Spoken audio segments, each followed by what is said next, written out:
Hey there, nerdpreneurs. Welcome back to Market Like a Nerd. And get ready to geek out with me because today I'm joined by creator of Interviews That Convert, Nicole Holland. Whoop, whoop. Whoop, Hey, you knew it was coming.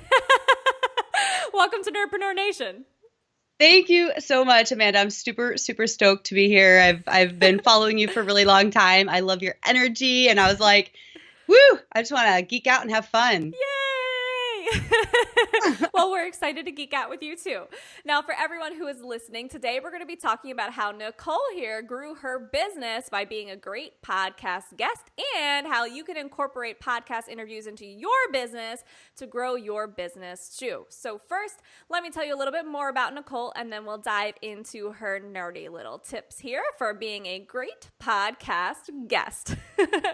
The lady behind the scenes at interviewsthatconvert.com and the host of the fantastic new podcast, Get Guest Ready, Nicole Holland helps successful business owners and CEOs increase their visibility exponentially through podcast guesting so they can make a greater impact, influence, and income. Proud to have been named in the Huffington Post as one of the 50 must-follow women entrepreneurs in 2017, alongside female powerhouses including Marie Forleo, Danielle Laporte, Amy Porterfield, and Dory Clark. Nicole continues to inspire entrepreneurs all around the globe through her popular podcast, The Business Building Rockstars Show. All right, now that's the overview of her story and biography, but I want you guys to get to know the real Nicole. So before we dive into the meat of today's episode, let's have some fun. Nicole, you ready? I am ready. All right. Would you rather have a celebrity personal chef or lifetime access to cafe gratitude? Oh my gosh. Well, this is hard because I'm in Canada, so I can't enjoy cafe gratitude every day. I have to come to California for it. So I would do the personal chef. Yeah, I think me too. I love cafe gratitude, though, I have to say. Yeah. Well, I think that's why my team whipped that question up for you. You love your creative space so much. So if it could hover like a spaceship, would you take it to an island, to a mountaintop, or another planet? An island. Which island? I don't care. As long as it's warm, there's palm trees and water. Jamaica. There's also some other stuff there you might like. Wink, wink. I was a correctional officer, so I don't play with the ganja. No, wink, wink. Just kidding. I'm totally innocent. Or California, you can always do it there, right? There we go. You love calendars. So would you rather have every single minute of your life planned out forever and never be allowed to be spontaneous ever again, or have all of the calendars in the world broken and burnt forever and be forced to live an unplanned life forever? Burn them. Yeah, I don't know. That'd be a tough one for me. No, I'd burn it. I thrive in space. I feel like when I'm a huge fan of acuity scheduling. It saves my life. I like to be organized and planned, but only for things that involve other people. If it comes to my own time, I don't like any. I like just going with the flow. Yeah, no, I totally agree. I was telling someone recently that like if something is on my calendar, it actually makes me anxious. Like having even just like an appointment in my calendar, it makes me anxious. Like I just want to wake up and be able to do whatever the heck I want that day and just decide that day what it is. If there's something in my calendar, it makes me feel like I'm tied to it. I hate that feeling. Totally. I'm the same way. You and I, we're soul sisters, girl. Yay! All right. Finally, and most importantly, I think, your hair is already a fun shade of purpley purple. But if you had to change, which of the colorful blends would you go for? Galaxy, sunset, or unicorn? I'm not sure what those mean, but I think galaxy would like be bluish and purplish. So yeah, that's my jam. Yeah, I could totally see that. It's kind of like got a galaxy feel now. I mean, Yeah. podcast listeners, you guys are missing out. You gotta come, yeah, you gotta come over to the show at marketlikeanerd.com so you can see this baller hair. Thank you. All right, that was fun. Thank you. Thank you.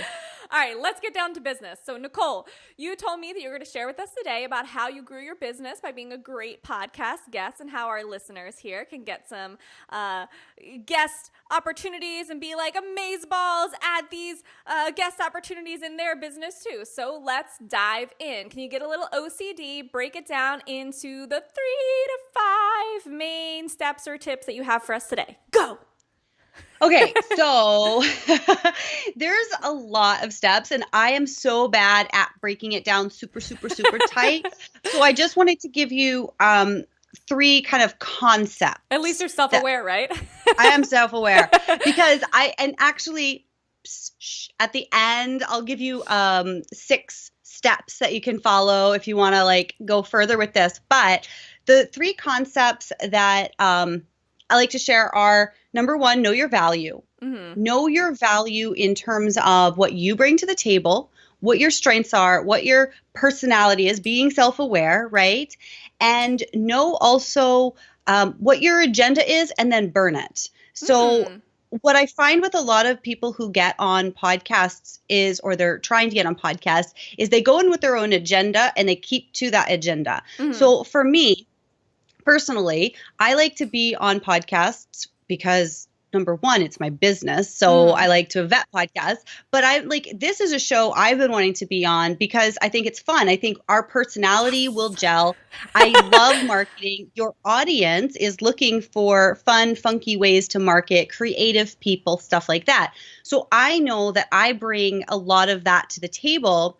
And so while, yes, at the end of the day, my agenda for doing podcast guesting for myself is to build my audience, to build my list, to make sales, all that stuff, right? It's a marketing strategy. But now I'm coming here and I'm letting that go. I'm here in the present moment with you to have fun, to give value, and whatever happens, happens. At the end of the day, if nobody from your audience joins my list, if nobody from your audience buys my services, that's totally cool because I'm here to connect. I'm here to bring value. Yeah. Does that make sense? Absolutely. Yeah. And I feel like you can apply this too in other areas of being a guest, being a podcast guest or just a guest on someone's show in general.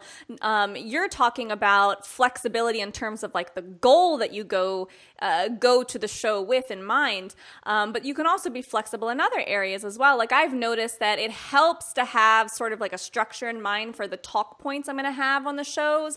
But sometimes you'll go to the interview and you'll talk to usually there's like, 5 or so minutes of talking to the host in advance of actually pressing record. And sometimes you'll ask questions about their audience or you ask questions about their goal as a host. And you kind of have to shift the structure of your tips or the structure of your talk in order to make that work best for them. So just having that start with the structure, but then allow yourself to be flexible. And I'm going to throw something at you right here because I think that what you said is really great and it's taught a lot, but I have a little bit of a contention with it. Because most guests will come to a show and ask the host about their audience. Make sure if you're asking the host about their audience, it's because you're touching base, because you already know who the audience is. Mm-hmm. You shouldn't be pitching yourself to a host that you don't know the audience. You should be studying the show, getting to feel for the personality and the structure and all that stuff that goes into it before you ever ask to be on a show. Good point. Yeah, and it's something that, as a podcaster, it really fired me up to be getting guests who were great guests in theory because they had a lot of accolades, they had a lot of authority, they were influencers. And then I would find that they weren't necessarily a great guest for me because they didn't know my audience and they didn't really seem to care who my audience was. They were caring more about their platform and their position and their message.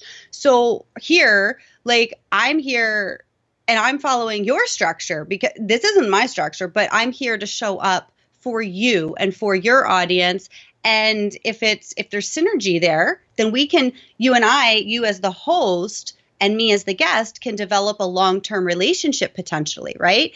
There's a lot of kind of cool things that can come from guesting. And then with your audience, if they like what we talk about and they want more from me, then they can opt in, get into my community. So it's kind of like a sub tip here, which should be a no-brainer, but sometimes it's nice to have that reminder, is do your homework and do your research. If you want to be on someone's show, then make sure that you're really showing up fully to be the best guest possible. And that does mean go and listen to their show, go and get to know their show so that you can leave a 5-star rating and review. Yeah, definitely. So that you know how best to give them value and give their listeners value and even pitch them to be on the show. So we're nerdpreneurs here. We like to get an A+, so make sure you do your homework, all right? And if you want that plus, make sure, like I just said, and it's kind of cheeky, but it's what I teach my clients is that if you're listening to a podcast and you want to be on that podcast and you can't in good faith leave a sincere 5-star rating and review, you don't belong on that podcast. Why would you waste your time on a C level or B level paper when you can write an A+ paper? Yeah. Stay with the A+. Like, go all in. If you're going to do it, don't turn in goofy homework. Do it right. Yeah, I love that. Beautiful. Because your presence is part of your brand. And if you want to have an authority brand, then you've really got to pay attention to who you're aligning yourself with and make sure that you can be proud of the people that you're aligning yourself with. So beautiful. I love these little sub tips that are popping up. I told you I can't do 3, but I'm trying. No, I love it. Okay, so number 1, know your value and what you bring to the table. All right, that's number 1. What's number 2? Take it away. Number 2, treat other people the way you'd want to be treated. So I live in Canada, and here in Canada, we take our shoes off when we walk into a house. It's just the way it is, especially in the winter. Oh my goodness. So if you go to someone's house, and Amanda, you're a little bit younger than me. I'm not sure if you ever got into Sex and the City. Yeah. Did you ever see the episode where they're going to a party and Carrie, there was the person having the party had children and she said, "Oh, take your shoes off at the door." And Carrie's like, they go with the outfit. So don't be Carrie. And then at the end, of course, somebody stole her shoes, but don't be Carrie when you're getting on a podcast. You need to treat the hosts the way you'd want to be treated. So if you're going to somebody's house that doesn't wear shoes, you take off your shoes. If you go into a podcast that has a structure, you follow that structure. Yeah. Show up to the freaking interview. Like, if you schedule the interview, show up to the interview, because you want people. Yeah, you don't want people not showing up to your interviews or not showing up to your calls. Or like, let's say you're running late. Would you want if somebody was running late on you, would you want them just to like not tell you, or would you want them to message you as soon as possible and say, "Hey, I'm running late"? When you get that information, it's like, "Oh, okay, I can relax," or I can say, "All right, well, it's not going to work today. Let's reschedule." But when you treat somebody the way you want to be treated with that kind of respect, then you're going to get it back. And not only that, you're going to be like, when you impress a host as a great guest, there's so many things, like I said, that can happen. You can be introduced to other podcast hosts. You can be introduced to clients. There's so many cool things. I'm thinking of really great examples actually of you. So like, I love that you followed the directions, and in one of our emails, so after we get guests onto our show, we send out like 7 emails to make sure that you guys actually show up and you come prepared. And one of the emails says, "Hey, respond back to this saying, I'm done my homework and I'm ready to get an A+ on my interview." And like, some people, they'll respond back with, something like that. Or in some cases they won't respond back at all, but you respond back and you had the exact statement that we said to write back. And so I love that about you. But then the other thing that you did was you actually came early. You didn't just show up on time. You showed up early and you messaged me and you said, "Hey, I'm ready." And I love that, because I don't want to be anxious about whether or not someone's going to show up to my interviews. It's like I said, I don't like having times on my calendar. So if I got a time on my calendar, you better show up and respect my time. And I loved the fact that you just 100% did. Like, you're already an amazing guest. Well, and thank you. And that's exactly my point, because I'm treating you the way I want to be treated. I also don't like when people just show up at the minute or a couple minutes after. It's a bad energy to start with. So taking the time and saying, and with my VIP clients, because what I do is a done for you booking service. I help people in different ways, but with my VIP clients who I do done for you, I go through them with them in the onboarding process, like what kind of buffer do we want? Because you want to make sure that before a show and after a show, you're leaving yourself enough time to be present, to be grounded, to be prepared, to have your water and your tissues and your pens and whatever you need to knock it out of the park. And you also want to be able to have that conversation with the host. And at the end, potentially talk about connecting another time or whatever it is. So don't rush it, and really treat people if you could be in their shoes, how you would want to be treated. And I see so few people do this, both podcasters and guests. Yeah. And I think we're changing things here because we're celebrating it, right? You celebrate what you want. And so that's my tip too. Treat people how you want to be treated. Oh, and one more sub tip with that. As an expert, we spend time, money, energy, investing our everything into building our platform, whether we're speaking on stage, whether we're doing television, whether we're in the background and we're doing social media, whatever we're doing.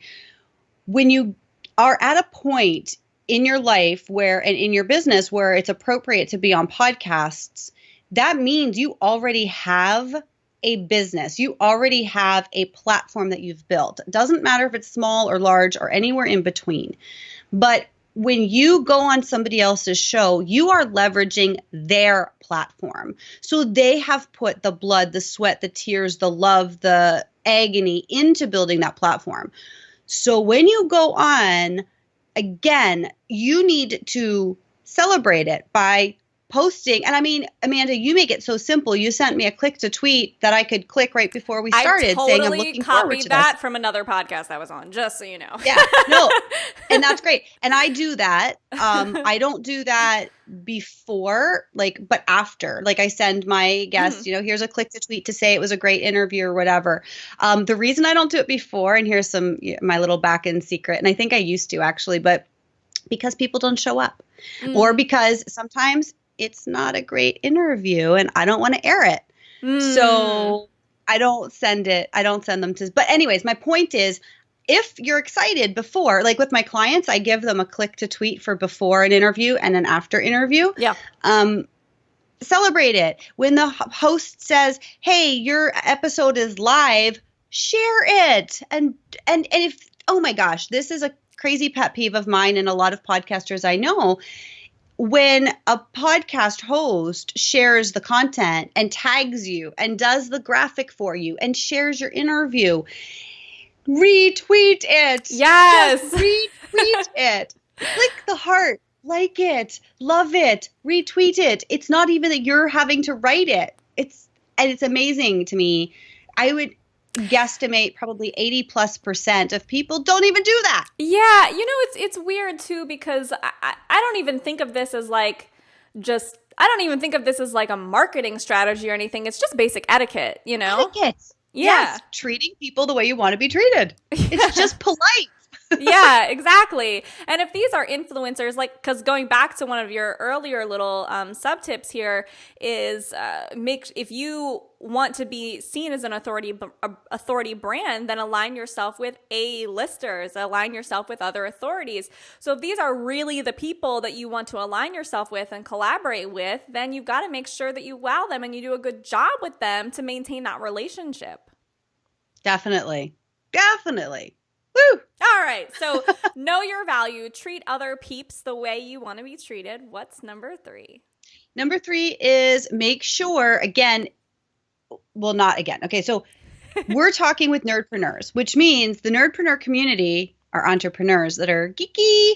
And so you have a business. At the end of the day, you're getting on podcasts to, again, going back to that agenda piece, to grow your business, grow your audience, grow your list, get to know influencers, get to know different people, add value. But it's a business. It's a business strategy. It's a marketing strategy to get on podcasts. So you have to have something on the back end. You have to track. And this is something that almost nobody does. And so you hear people all the time saying, okay, I've gone on podcasts and I've been an interviewee, I've been a guest, and it didn't do anything for me. It was not worth my time. And it's like, I didn't get any sales from it. Well, how do you know, first of all? And secondly, you don't go on a podcast to make sales. It's cold traffic, right? When we're talking about equating it to other, Facebook ads, it's cold traffic. You're going on a podcast to build relationships, to get value. So the next thing you need to do is top of the funnel, a lead magnet or a freebie or whatever you want to call it. You invite listeners to take you up on that, right? If they take you up on it, great. Now you get to nurture them and put them through your funnel. You can't just not, number one, have that dialed in before you go on podcasts, because that's a waste of time. Don't not track. So what I like to do is, you can use Pretty Link, you can use lead pages, you can use whatever you use, but there has to be some kind of tracking where you can say, okay, this number of people from this particular show came to my opt-in page, this percentage of them opted in, and this didn't, right? And then you can keep on tracking as you want. That way you can say, okay, which shows are the most effective for me? And sometimes that'll blow your mind if you're really tracking and you're really paying attention. Sometimes, for me, some of the bigger shows have not gotten me the most leads and not the most qualified leads, but some of the smaller shows have gotten me like 80% opt-ins, Yeah, I was actually just thinking that. I was like, you know what? I bet it would really interest people too to take a look at that and track that, because sometimes you're really surprised. People think that, bigger shows, bigger reach, but sometimes what that means, it's a more broader audience. It's a more varied audience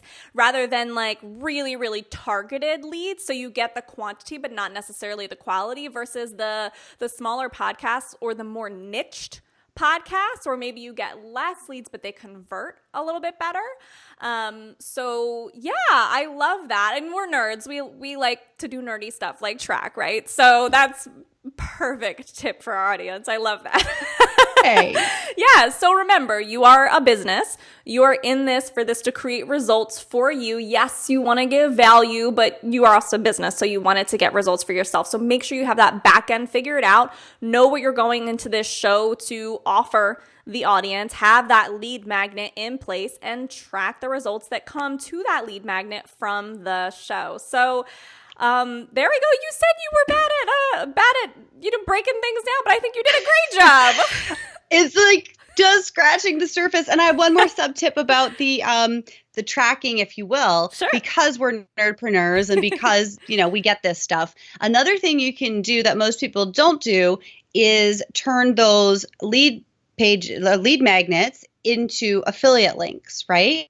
So that way you can, and whether you're using an affiliate program or not, that way you can also see, where the people have come from in another way. And I love paying commission. I love having people, like, that's the majority of my business. It comes from podcast guesting and word of mouth. And so, like, I am always wanting to pay commission. And so the more people I can have share my stuff, the better. And so that's another thing about, consider that. Most people don't consider that when they go on a podcast, saying to the podcast host, hey, can I make this an affiliate link for you? Most people are going to be like, sure, because the worst thing that can happen is they don't make any money from it. But they're not losing anything.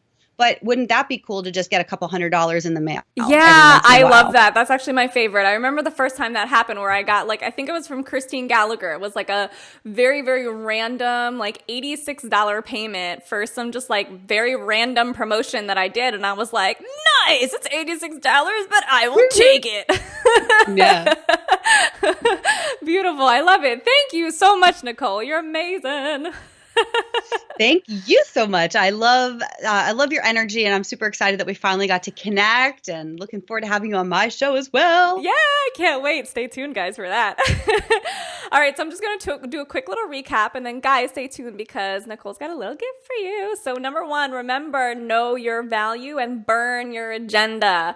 Number two, treat other people the way you want to be treated. If you want to be an A-plus guest, then give it A-plus effort. Come on, guys. Number three, have your back end figured out because you are a business after all, and you want to know what results this is creating for your business. And this can create amazing results for your business. Take it from Nicole, who has grown a really successful business predominantly from interviews and being interviewed using this affiliate traffic. So it's a very, very powerful source of revenue and source of traffic and lead generation and relationship generation for your business. So now, Nicole, for our nerdpreneurs who are listening and want to get an A+ for effort and are going to take that extra step to look you up, can you make it a little bit easier on them? Where can they find you online, or what's the gift you have for us today? Absolutely. And thank you for the opportunity. So if you're a nerdpreneur who's like, yes, I want to do this, I want to understand more about it, I'd love for you to visit interviews.convert.com/nerd. And on there, you can sign up for my 6 surefire steps to getting the gig from pretty much any host you want to get the gig from. And also, if you want to connect with me, like on social media, or you want to email me, I love tweets. I love Instagram. I love everything where people are like, oh my gosh, I loved this. I learned this. Tell me what about this interview spoke to you. And you can do that by, again, interviews.convert.com/nerd. If you scroll all the way to the bottom of the page, you'll see my links, all my socials there, emails there, and you can reach out to me. Beautiful. All right, Nerdpreneur Nation, there you have it. Our interview superhero has swooped in to save the day. To grab her gift, head on over to interviews.convert.com/nerd. Boom. And if you're on your phone or, I don't know, for some reason can't get to it right now, you can always head on over to marketlikeanerd.com, get to the show notes, and there'll be a clickable link that'll go over to interviews.convert.com/nerd for you to grab your gift. All right. So thank you so much, Nicole, for being here. We appreciate you. Thank you so much. I appreciate you as well. Of course. And thank you guys for being here and watching and listening. We hope that you learned a lot. We can't wait to hear where these tips take you, and we'll catch you next time on Market Like a Nerd. Have a nerdtastic day, guys.